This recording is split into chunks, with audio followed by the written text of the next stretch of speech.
Page 83, legato-staccato intervals. Goodness sake. Let's talk about that title. I already know what an interval is. It's the distance between two notes.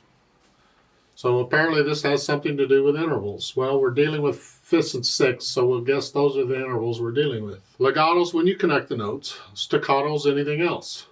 Now look at it, and it looks like the melodic intervals. Look at the first measure. The melodic intervals here, it's a fifth. It's melodic because you played them one at a time. You're connecting those. They're slurred. That's legato. Then the chords, those are staccato, and that's the fifth. And we have third and a third. We got like three different intervals going on here. But there's staccato. So you're connecting one hand, the staccato in the other, and then in the second line it reverses, where the left hand's legato. So the title sort of describes what's going on in this case. Let's look this over. It's 2 lines long with a repeat sign, so it's 4 lines long. Treble and bass clef, 1 sharp in the key signature. When the key of G major, make sure you can do the G major scale. Down, I gotta be blah, blah, blah. Okay. 4/4 time, we got all quarter notes pretty much, okay? First, of course, let's make sure we got the notes and the chords. So I'm gonna play everything connected. So I'm gonna go here. I can't connect repeated notes, but I'll do the best I can. And here I am, because I got rests in between these, I don't need to go 1/4 and then 1/5. If it were one back and forth with no rest or anything, then I would change the fingering in the first measure to 1/4. So my little finger's ready. But because I got rests, I got time to move. There's no problem. So I'm going to use 1/5 on all of these. I'm going to use 5th finger for the top note is what I'm saying.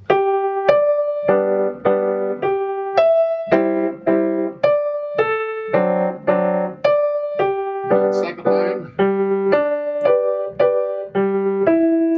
Then you can put in the articulation. Slurs. Connect this to that. You lift up as you play that. And this is hinge at the wrist and bum, bum.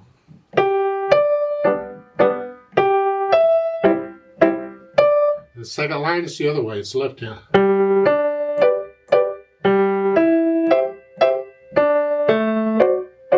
Dynamics, they're back to, well, it's hard to tell here because there's no real melody.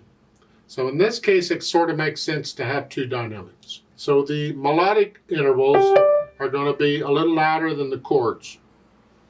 So one's sort of loud, one's sort of soft. Okay.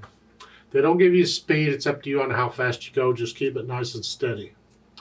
Now there's a repeat sign. So when we repeat, it'd be nice to change something. So we don't play it twice exactly the same way. Now what I'm thinking, one thing we can try, of course you can try anything you want. You can change the dynamics if you want, I don't know. But I'm thinking instead of the articulation exactly like this, I adjust it just a little.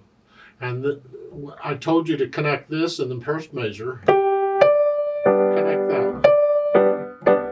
Well, supposing I lift up and I don't connect it. So I'll play the second note in the melodic interval. I'll play the second note short, like a staccato.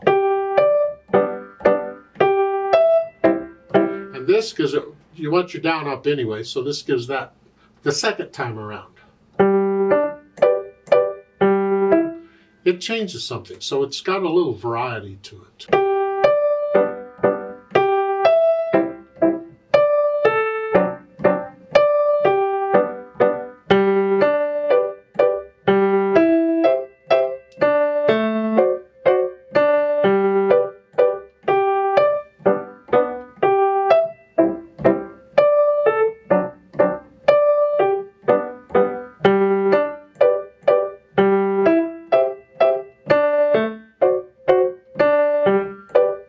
It's different ways of interpreting the same music.